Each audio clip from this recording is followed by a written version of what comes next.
Hello, hello, hello. Divas! Oh my goody gosh. We are back with part 2 of our trip to Port Charlotte for the annual Florida Media Conference, where we met with the Florida Society of News Editors and spoke with a lot of people in the news industry, and we are giving you some insight. This is a different kind of reporter roundtable. We're giving you some insider views of what's going on in the news, how it's delivered, what goes into, I guess, how the sausage is made, if you eat sausage, and if not, the tofu.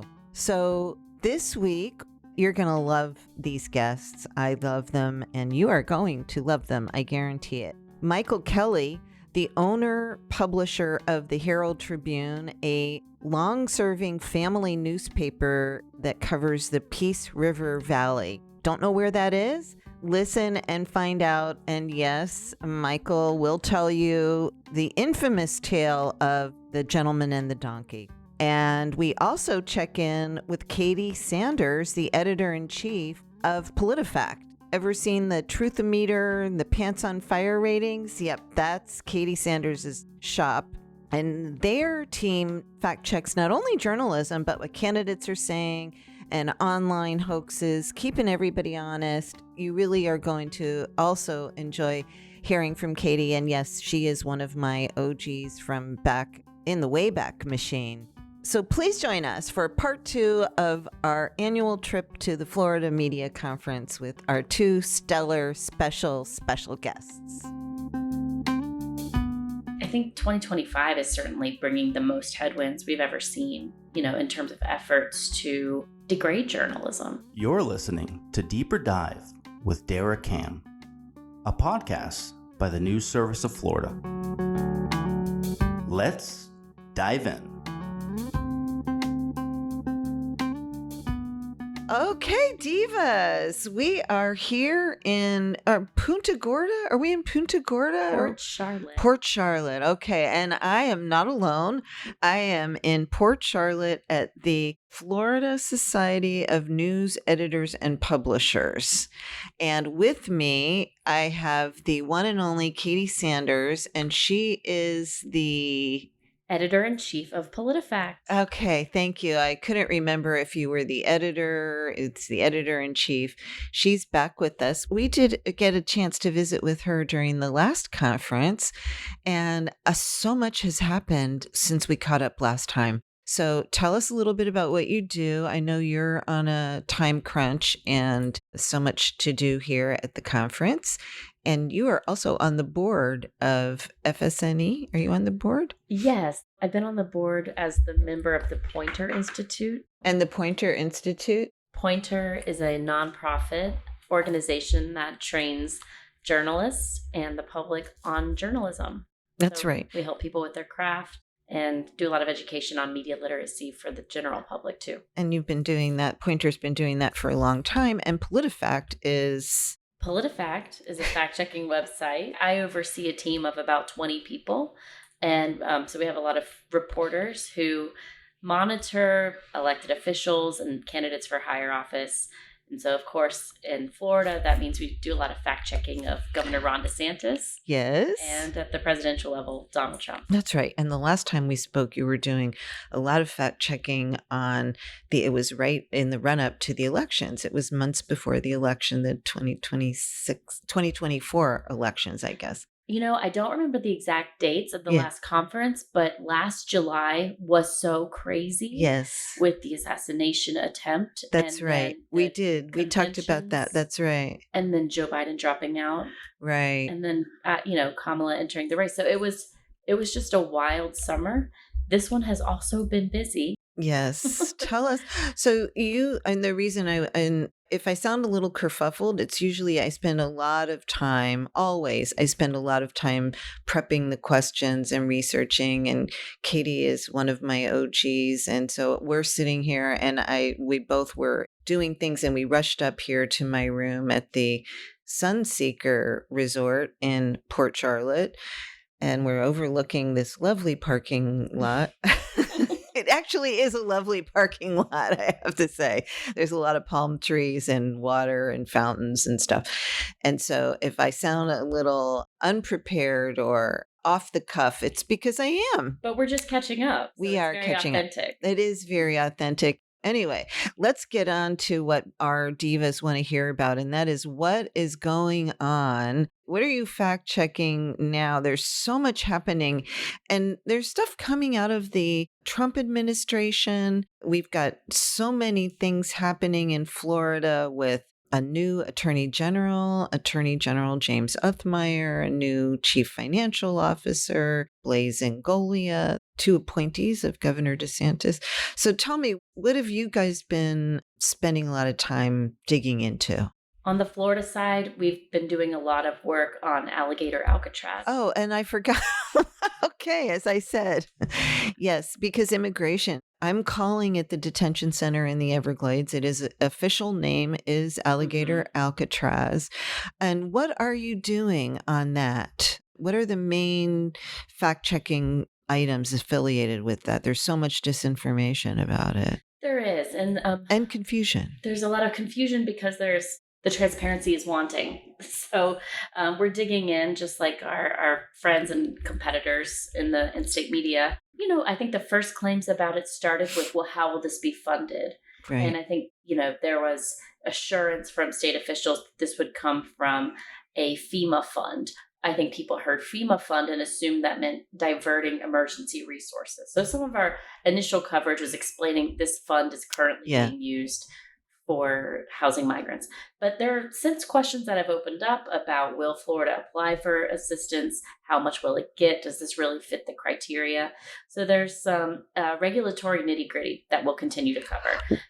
And then we've also covered the environmental impact or expected impact. I think when we saw at the July 1st tour with President Trump and other officials was around that was an assurance that this has no environmental impact. We're building on top of an existing concrete pad, essentially.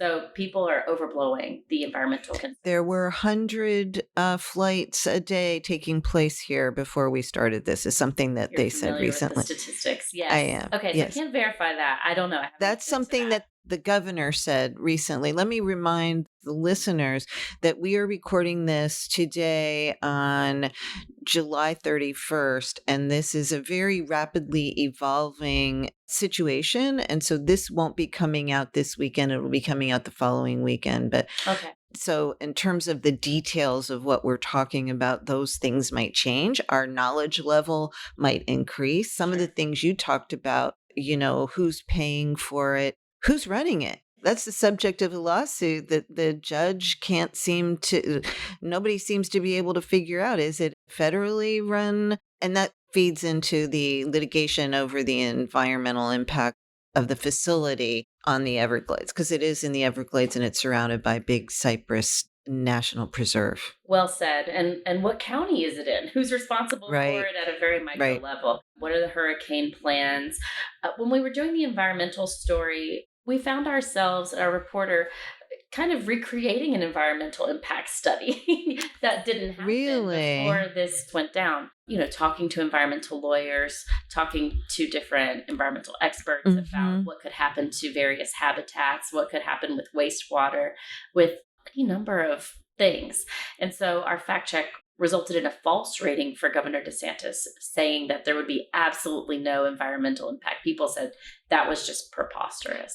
Yeah. I mean, just common sense, really. Even if you're trucking wastewater in and out and potable water in and out, and light pollution is another. And we had Eve Samples, the executive director of Friends of the Everglades, on the podcast about 2 weeks ago, and she did talk about the light pollution and some of the other things. So and now the judge just this week, as we're recording this, did allow the Miccosukee tribe to join the lawsuit because they're saying, it's going to have an impact on our ability to hunt and fish and perform ceremonial rituals on our sacred land, that it belongs to us in the preserve. And so, I mean, that's a whole nother issue. Yeah, it was important for us doing that work not to just quote the people behind the lawsuit, right? But to talk to independent experts and try to get, a neutral assessment of what the concerns would be. So that's a facet of our work always. And just yesterday, so this would be July 30th, we published a story that is also mirrors work being done by the Miami Herald, which was Governor DeSantis and officials saying everyone here has a final removal order. They've been ordered for final deportation. Okay. And again, very all-encompassing, very absolute. Yes. So these, when you're a fact-checking journalist, these stick out to you. It's like, really? Everybody? Yes. And so we talked to, again, multiple lawyers representing clients who have been either in Alligator Alcatraz or have since left, who insist that their clients did not have final removal orders. Right. And, we tried to get clarification multiple times from the governor's office, the attorney general's office, I should say for sure, because I was the reporter, definitely the governor's office, but also they refer us to ICE, right? To DHS. That's DHS right. doesn't get back to us because their hands are up and it's not their facility. Right. So there's a real issue with trying to get clear information. And I'm sure that the official level, they're also perhaps getting muddied information as well. Well, about and what did you give that? Did you give it a pants on fire, or did you give it mostly false, or what was the rating? She's the pants on fire lady. Yeah. So we actually did that as an unrated story last night. Okay. And I think part of it is because we don't have access ourselves to the public, to whether these are. It's not like we saw the orders or the lack of the orders themselves, but we hustled to quote as many people who have clients and are involved and present that information, on our site. And it really closely mirrored the reporting that the Herald did separately. Yes. Well, I've been reading this litigation so there's the environmental lawsuit, and then there's a separate lawsuit where the immigration attorneys and immigration groups are suing because they're saying that the detainees are unlawfully unable to meet with their attorneys and get to be represented. And so they don't have access to the courts, and it's a due process issue, and it's a First Amendment issue. And I read a bunch, in fact, in the 7-hour drive from Tallahassee to here yesterday, I read a bunch of affidavits from immigration attorneys, and some of them have been practicing immigration law for 20 years, which, if you've done any of this, is a very, very complicated part of law to begin with. They were getting the runaround. So you're trying to do a story, and the way I'm trying to set this up is the lawyers have clients who are there. Some of them are trying to get hearings because they say they do not have removal orders. Some of them had prior hearings that were already scheduled and they didn't appear. The short version is the immigration judges are telling them, we have no jurisdiction over anyone being detained at Alligator Alcatraz.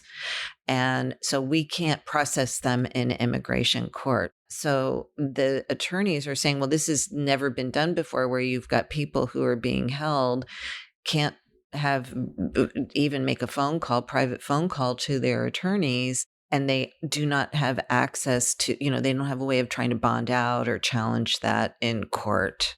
Am I misrepresenting the situation? Well, I think that just about the only comment on the record we had from the administration side was that they say they have improved some of the due process concerns with access to attorneys. Yes. But they set up a situation where they were supposed to begin having in-person meetings on Monday. I don't know whether those ever took place or not, but that doesn't resolve the issue. And maybe this will be resolved by the time the podcast comes out. So we should I shouldn't perseverate. We should probably move on. But it's been almost a month. Well, it didn't resolve the issue of where do you go? You don't have a court where you can go to challenge this. Yeah. If you don't know, if the immigration court is saying it's not us, how does that work? Alligator Alcatraz stands out because it's just such a unique.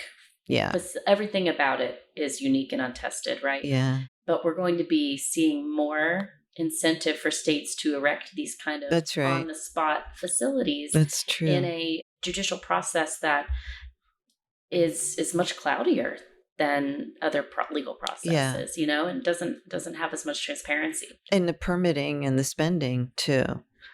Yes. So, yeah. Okay. Well, I appreciate that. I'll be looking for those stories and those ratings.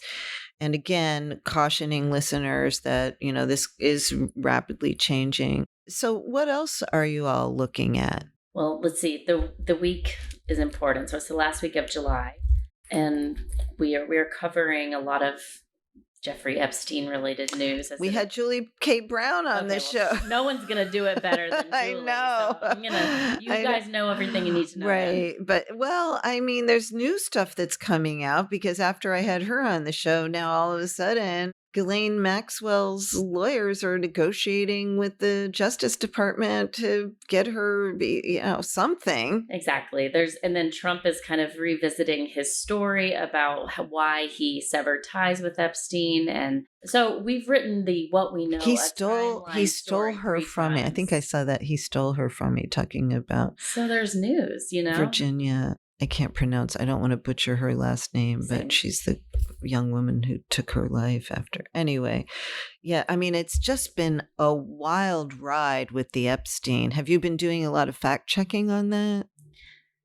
Which is you're pausing and you're giving me kind of the side eye look for asking, but it's such a conspiracy theory riddled topic, We've covered Epstein related claims for years. Sure. We're seeing a lot of our past coverage be front and center now. I see. 10, right? I see. So we have covered it for a very long time, and but that doesn't mean we can be definitive about what the government knows or doesn't know. So that's why I'm giving you kind of I see. furrowed brow. It's kind of like we're covering it. We're doing as much explanatory journalism as we can to help people access the story. Yes. And we've covered a lot of Epstein-related conspiracy theories that are definitively untrue over the years. Fake client lists will pop up on social right from time to time and that kind of thing. But, when we started this summer, we were doing a lot of coverage around the big policy bill. And so I don't need to take you through the nitty gritty of that gigantic piece of legislation, but it's interesting that we're not talking about that, that is really not driving. They're trying now that they're on recess, and Vice President Vance has been around I think he gave a speech on it in maybe Ohio, not quite sure where he was. But the point is Epstein is overshadowing this enormous, legislative victory. Which was I was just going to say it was a very big victory for him. And I think the one thing that I have seen on it is some of the cuts to Medicaid and I think, but the way that the administration was, or some officials were presenting it was as if they're very, again, dismissive. Oh, that's not going to, or that it's going to increase and not decrease, or everybody who's able-bodied has to work, can't get it if you're an able-bodied person. And have you done anything on that? How many able-bodied people? Oh, good. Well, tell us, what is the truth on that? Well, we did a fact check on a CNN commentator, Scott Jennings, who's really well known for, he's a surrogate for the Trump administration. Exactly. And I don't have the fact check in front of me. Right. So I'm going to paraphrase what he said, which was there are millions of people we know from data who are on Medicaid and are not working, and they're spending 6 hours on the couch playing video games, like leisure activities. Oh. And we dug into the data and found that there are studies that, say that there are, this is really clumsy without my notes, but he was basically conflating two studies to say these people who don't have dependents and have Medicaid, like what is their reason for not working? And so the idea that he's building is that there's a lot of like able-bodied men who are physically capable of working and are not. And when we dove into the data about like what do we know about people who are on Medicaid and are not working, it's not that stereotype. It's mostly women. Uh-huh. It's a lot of older women. Sure. And so you can kind of presume that, and they're very poor. Well, you have to be very poor to be Medicaid eligible. Yes. There's this idea like, oh, well, they can just get private insurance, or they can easily get a job. And then be insured. Health insurance is a job, yes. Right. But you get a different picture when you talk to policy researchers. People are caregiving. Or can have a job for other reasons. That's right. They have sick children, possibly. Yeah, and there is, again, some truth to some number of adults who are able-bodied and are, and the Congressional Budget Office, which is kind of our holy grail for understanding policy implications, can give you a number, but we just see it being twisted. I see. I wanted to talk a little bit about the cuts to or the retraction.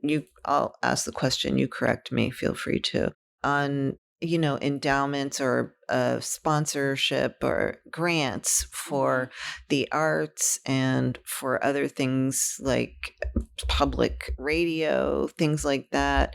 Have you been tracking any of that at all? Are you seeing any contraction in because you're a nonprofit, you're Pointer, which is you are part of Pointer Politifact. So what's the scene on the business side for you all right now?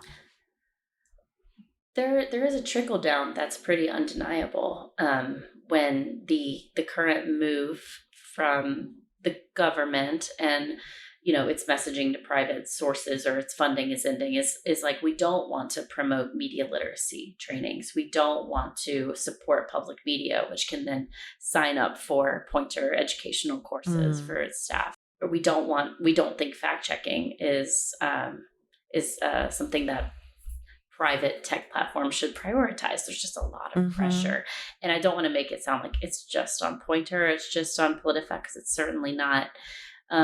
But I think 2025 is certainly bringing the most headwinds we've ever seen, just, in terms of efforts to degrade journalism as a mission, as a profession, and certainly scrutinize its finances. So it's been kind of rockier than what I've seen in the past few years, for sure. But the work continues. That's what we tell our team. The work continues. And what about AI? I mean, that's so much talk about AI. And I heard somebody just now talking about, using it to generate headlines. And I had written something, and we have an AI thing that's part of our publishing system that pulls out keywords from stories. And it was a story about Governor DeSantis and what he was talking about doing a mid-census redistricting.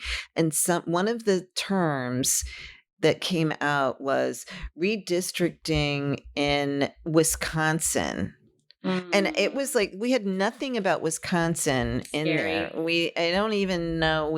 I'm sure we mentioned Texas because, of course, they're moving forward with that. But it was really weird, and and so now I do pay close attention to it. I will say that occasionally I don't use them, but when I do, we do the news in haikus. So we do the news in haikus, and sometimes I will ask, based on the questions that I have for my guest, I'll say, like, can you make a haiku for this? And they're generally horrible. Sure. They can't match your creativity. It's not going to come close. They're generally horrible. But what about AI? Are you doing a lot of fact checking, dealing with AI stuff? Are you finding AI the culprit of misinformation or disinformation? More and more. So on the using AI in the newsroom, we think about that as well. I would say we're on the early stage side. But we want to use AI to work smarter, not harder. And so if it can help us identify the keywords and some of that busy work with the story, I'm all for it. But it's not writing our story. No, us either. I mean, I hope I didn't hint at that. Yeah. No, you didn't. But I think with summarizing reports, it could potentially be helpful for certain uses, right? Right. But yes, we are covering AI as a way to promote mis and disinformation around the world at rapid scale. That is certainly something we cover a lot. I will say it's not necessarily like the dominant form of misinformation online. There's still just straight up lying without a computer Just plain assist, old fashioned. representing old clips as new. I don't Right. blame AI for that. But what's interesting is we're doing a lot more coverage about like chatbots that are powered by AI. Yes. So like Grok on X. And Right. we've written a few stories Grok that is are just bad. very interesting. When it's right, it's impressive. Yeah. It digested all of that and came up with this. I've seen it, and it links to Politifact sometimes. Oh, that's good. I love to see that. Okay. But when it's wrong, it's so scary, right? Because it's been right so many other times. That's true. if you're So not how do you discern? Right. For the general public, it's very challenging. So this is something we expect to continue doing and do more of in kind of the new phase of our online information coverage. What's the focus going to be coming into 2026? We're going to have midterm elections in Florida. We've got the legislature coming back. Do you have anything in particular that's top of mind for PolitiFact? In terms of AI, I would just say we expected 2024 to be a disastrous AI election. Maybe we talked about this last summer, but that's really not what happened. There was a famous, robocall powered by Joe Biden's AI voice. Right. But we didn't see a lot of scary things. And so that's good news. I think people need to be really cautious about the everyday interactions and reliance on AI. Sure. We're worried about consumer scams that use trusted relatives' voices to get money out of. And so for us, we want to expose the harm, but we also want to educate people on how to avoid doing it. So that will extend to our election coverage, but we want to help people be smarter consumers online. Period. Sure, I know. We did talk about that quite a bit last time. And I just meant like in general, not, leaving AI aside, just in general, what do you think is going to be the focus for the next year or so? We'll cover the governor's race. That will be exciting for us. Wide open. And we always pick out a few key midterm races too across the country. And so I don't have a list to break here. Okay. But we'll be looking at that and thinking about how we can balance midterm coverage with our routine immigration and steady coverage on other fronts. Okay. So we have to be choosy. You are choosy. You're choosy, and we choose you. And I kept you longer than you were supposed to be. So did I ask you last time, Crocs, yay or nay? You didn't ask me. Okay. Traditional Crocs are a hard nay for me, but they've made some sandals that are like crisscrossy that seem interesting. I would be. They have those platform ones. Have you seen those? I'm kind of in favor of like a stylish looking, shoe that can take you through the mud and be easy to clean, but not the traditional Croc. That's not for me, dear. Sorry, are you looking over there? No. Look over that way. See anything that looks like a leopard cheetah print? Are those your house Crocs? Those are my house Crocs. House Crocs are also okay. They're house Crocs, but I may or may not have been seen wearing them to Walgreens or Whole Foods. I think that's totally fine. Katie Sanders, my old friend. I can't wait to catch up with you again sometime soon. It's been a treat. The editor-in-chief of Politifact. Thank you so much for having me again. And we'll be right back with the second part of this episode with Michael Kelly, the owner-publisher of the Herald Tribune. Okay, divas, you know what time it is. It's that time you've all been waiting for. The news in haikus. The news in haikus. Alcatraz in doubt? North Florida prison now. Rattlesnake Rikers. The news in haikus. That's the news in haikus. Don't forget, we'd love to hear your haiku. You can slide them into my DMs, or you can send them to podcasts, that's podcasts with an S, at e.newsserviceflorida.com. Wherever you're listening, please don't forget to subscribe and give us a rating if you like what we're doing. And we're back. In this part, we're going to be talking to Michael Kelly, the owner-publisher of the Herald Tribune. Hello, welcome back, Divas. Here we are for another segment from the Florida Society of News Editors and Publishers Media Conference. I thought we were in Punta Gorda because that's what it says on my phone, but apparently we're in Port Charlotte. Kind of think they're almost the same. Okay. So. Well, it's a beautiful view. I'm sitting here with Mike. Is it Mike or Michael? I thought I called you Mike. Mike or Michael, either one. Yeah, Mike Kelly. He is the publisher of the Herald Advocate. You might remember him because we had him once before. And his family has owned the newspaper in Wauchula. We're overlooking the harbor. We got a beautiful view here, and we're talking about all things media. And I loved Mike's participation in the podcast last time. He was telling us what it's like to have a family newspaper in a small community. I was listening to one of the speakers on a panel yesterday, and they were talking about the push for community news and how important community news is. But first, let's tell our listeners, let's tell the Divas about your family and your newspaper. Yeah, it's been in our family since 1941. Wow. I'm the third generation publisher now. We're in Hardy County, about 28,000 people. And we have a circulation of about 3,000 print customers and about 600 online subscribers. Wow. And so they really do rely on you for everything from high school sports, I'd imagine. Absolutely. I mean, basically, there needs to be a murder for us to get any outside coverage from any of the TV stations, or we hardly get any other newspapers ever come in and cover anything. Yeah. So we're kind of the only source of information for our entire county. And how often do you publish? Once a week on Thursdays. Okay. And then are you updating online in between? Yes. If there's something that we feel like is worthy, we put it online immediately. Now, I was looking on your website yesterday, and I thought I saw your byline on... Yeah, I do. I cover the county commission and the economic development, and then I do some writing as well. So you do jack of all trades. And then where do you guys actually print the paper? We actually get printed down here by Adams Publishing. Okay. Oh, I think they're the host of our convention here.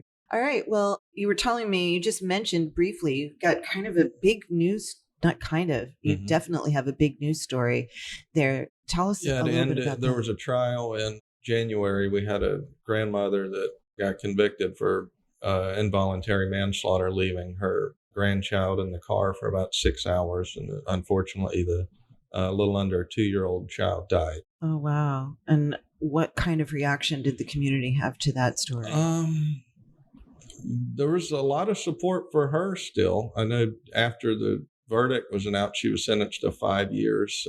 She had a lot of supporters in the courtroom, and one lady stood up and said everything we had put in our paper was BS and none of it was true. But I think that most of the community rallied behind the parents that lost a child. Sure. What's it like now? You know, I'm in Tallahassee. I work for a wire service. I do the podcast. So there's not a lot of people who I'm coming into contact with. I'm not going to lunch. And I will say, I was in line in the drugstore not too long ago, and somebody heard my voice and said, "Oh, are you the lady?" You know, so there is that, but it's not like living in a very small town and having, go to the grocery store and people. What's that like? I run into contact with people all the time. I mean, I think it's important to be in the community. I hear some stuff that, stuff's going on that would be leads to stories. And then I also run into people that are mad or happy about something we did, and they're more than willing to let me know a lot of times. Yeah. I mean, I imagine that you're probably a big part of the community. Absolutely. There. Yeah. I wanted to ask one thing that I've been thinking about a lot, and I was a little bit surprised we haven't heard more about it. The impact of the new administration and the media, they're curtailing the way that coverage is happening. You're covering local news, so I don't know if this affects you or if you're looking at this, but there's news media outlets that are making, paying settlements to President Trump. And I think there's a concern about how we cover politics in Florida as well, because we have an administration here with Governor DeSantis and Attorney General James Othmeyer that are somewhat, they're antagonistic towards what they call legacy media. And I'm not saying that pejoratively. I'm not saying it, I'm not making a value judgment about that, but I just wonder, is that something that you even have to grapple with? I don't. I mean, the news is the news. If it's true, it's true, and we're going to put it in a paper and print it, and whatever the repercussions are, then so be it. Right. What do you feel like is the biggest challenge facing weekly newspapers and community newspapers like yours? Our biggest challenge is a lot of obituaries we run are subscribers. So trying to, replace them or get younger people interested. But we have a lot of our readers are diehard readers that read it every single week. We have people that come into our office and pick it up basically as soon as it. Oh, really? As soon as it really, gets literally delivered. Hot off the presses, yes. Literally. And it's the same people week after week. Oh, come I in and love buy it that. from our office because they don't want to wait till it gets distributed to the stores or racks later in the day. Is that a reflection that, decline in subscription or in the number of subscribers? Is that correlated at all to a decline in the community? Our population's a little bit stagnant. I think our last census, we were down about 1,000 people. We're mainly a agricultural community, so we're losing a lot of our citrus industry. And then we also have phosphate mining. So when the phosphate mines buy up land, we've had some families take the money and leave the community altogether instead of relocating within the community. I was thinking, is there a lot of where the next generation, the younger kids are getting up and moving out, or is that not happening? I think a lot, like I have one of 4 brothers. I have one brother that's in Naples, one in St. Petersburg, and I'm the only one still in Hardy County. So right. And we don't have, say, for people wanting to be in the professional life, there are limited opportunities. So a lot of people that go to college, if they want to go into the corporate world, then they're kind of limited on what they could do locally. In terms of commuting, can you commute anywhere from Hardy County? We're probably an hour and if you're the Senate president, I guess you can commute to Tallahassee because Ben Albritton is Wauchula. He's one of your homegrown guys. Yeah. Yeah, we're about an hour and a half from Orlando or Tampa. Yeah. We're about an hour from Port Charlotte down here. So. Oh, you're only an hour away from here where it took us 7 hours. I'm going to mention this in every one of these segments, 7 hours to get here because it's literally in the middle of, it's a beautiful site.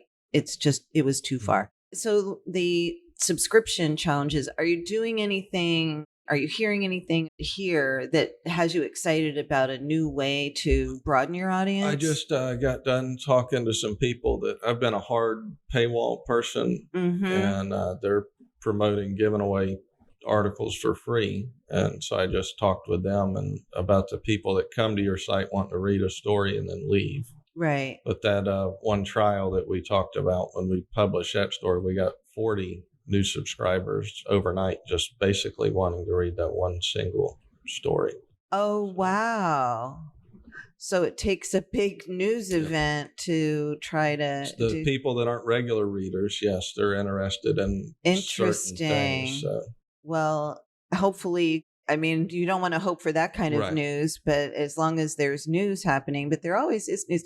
It's amazing. I mean, people, what attracts people to click on stories to me, that there's, I had when I was early in reporting, what was the saying? If it bleeds, it leads, right? So it was like, if it had a story I was working on about a political figure and there was some scandal and I had this editor telling me, it has everything we wanted. It has sex, drugs, and blood, and I just thought that's just a horrible. Things haven't really changed much over the past 30 years.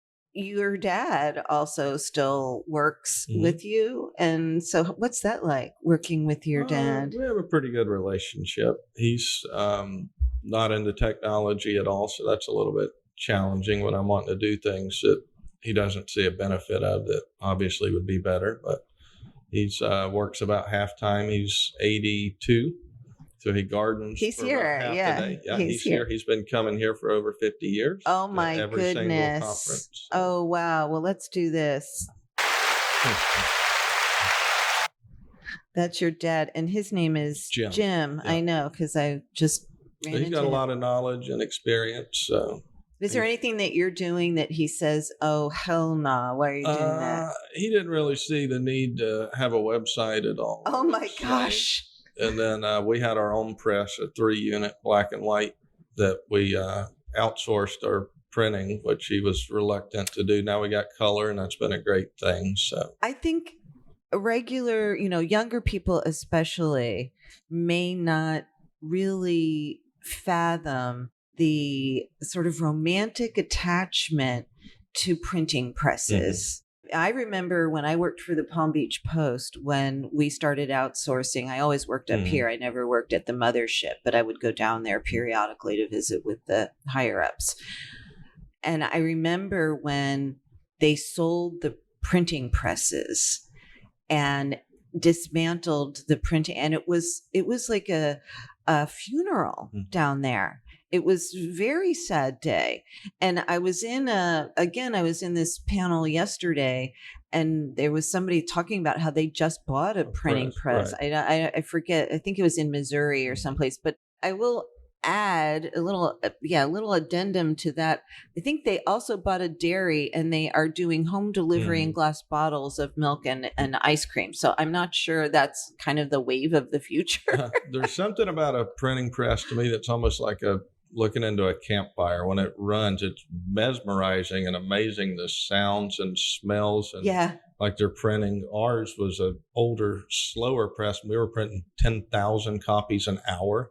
So just seeing those come off the conveyor belt, and I think some of these presses now are running close to 50,000 copies an hour. Wow. So every minute they're spitting out 1,000 newspapers. Yeah. I mean, it is amazing. It is amazing. It's amazing in some ways that we're even doing the print versions still. There was a discussion about print versus online, and this guy was saying like print's gonna come and it's never going away. And I'm not sure I agree with that. I was a real hardcore print person for many, many years, and I don't even read books, and I rarely read books in print anymore. I'm pretty much just strictly online. I've been called a Martha by the TV reporter who's my pal. Shout out to Forrest.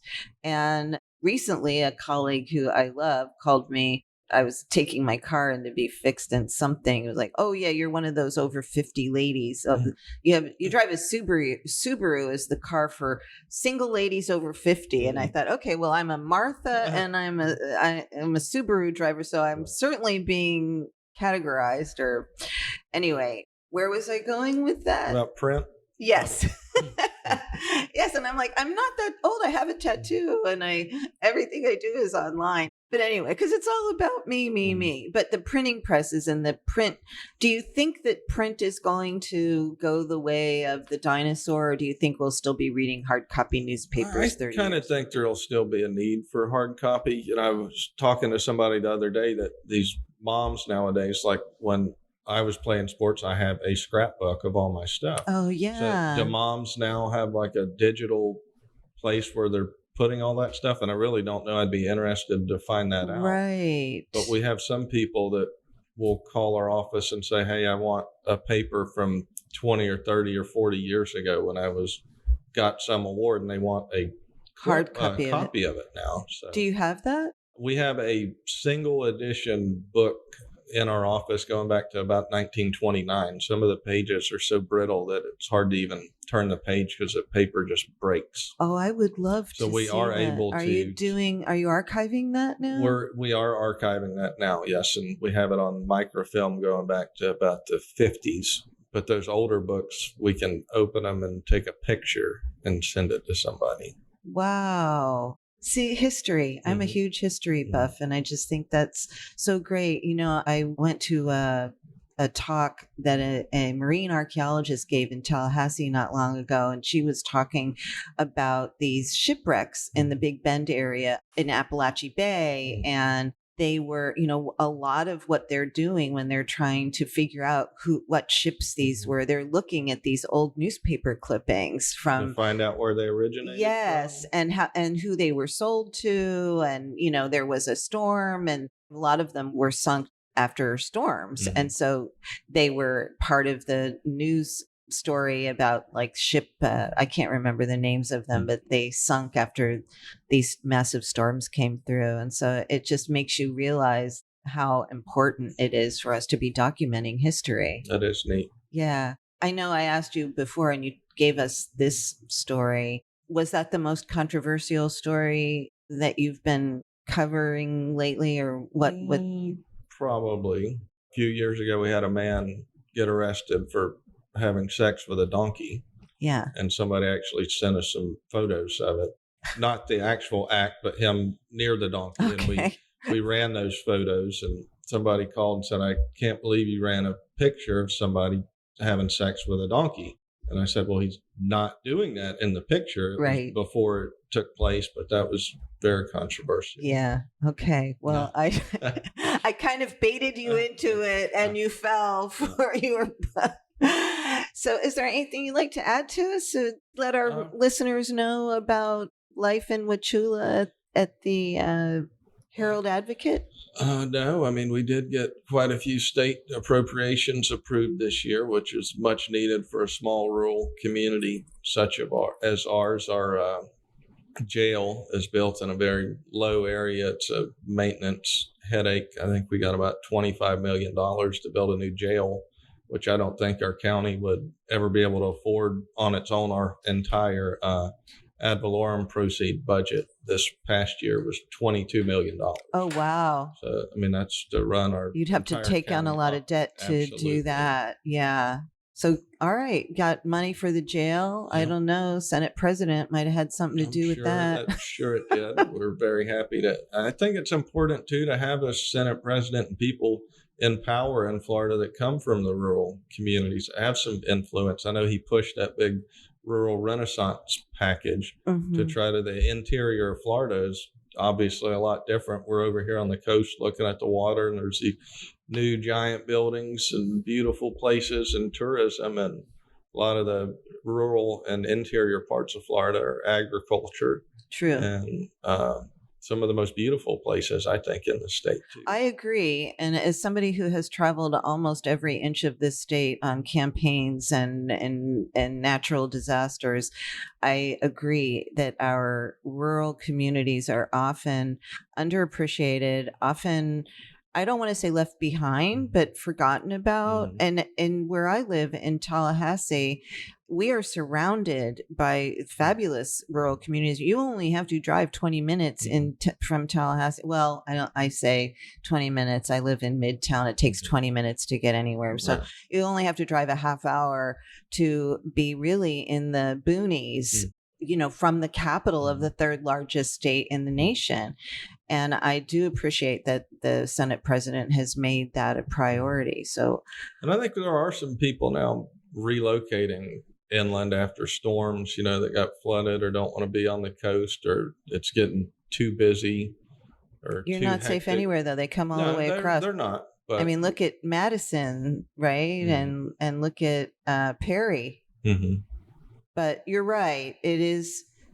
Well, I mean, people have gotten priced out of living on the water on the coast, so that's a whole another conversation. And you talked about the ad valorem. You've heard about the conversations about doing away with property taxes. Is that something that your community is concerned about? Absolutely. I think that's a power grab by Tallahassee, and Governor DeSantis seems to be against home rule. I think most people in our community are very much in favor of home rule, letting the small cities and the county govern themselves instead of Tallahassee dictating to every county or city in the state what they can and can't allow.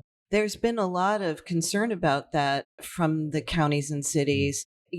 As we're speaking, I don't know what's going to happen, but today we are recording this on August 1st, and the governor and the state immigration board are making a press conference in Orlando. There's been a lot of tension back and forth with the Orlando I think it's Orange County, Mm-hmm. Orange County officials, and not wanting to comply with, I don't want to say not wanting to comply, but not concerned about transporting undocumented immigrants as part of the state's effort to support President Trump's mass deportation efforts. Sorry, it was a long setup, but you know where I'm headed. They're doging, maybe a better example for your community, doging here, there, and everywhere and looking to see if people are spending money wisely. It's got to be disconcerting to think that state officials are going to come and look over your shoulder and say, oh, you spent $500,000 on a swimming pool for kids. Why should the city or the county be paying for that? That's something that should be coming from private funds. Right. Is that a concern or? Not to me. I mean, we do a pretty good job, I think, covering the budget, and that holds elected officials accountable. So I would think that maybe in communities where there's not a newspaper, there I'm sure is some waste or abuse going on. So you are doing watchdogging there too. Yeah, absolutely. Well, Mike Kelly, publisher of the Herald Advocate, it is always a pleasure chatting with you. Thank you for having me again. Thank you. We'll be back next year. Yes, ma'am. Thanks for listening to Deeper Dive with Dara, a podcast by the News Service of Florida, hosted by News Service senior writer Dara Cam and produced by me, Mike Exline. Music for the podcast was recorded by Periodic Labs, LLC.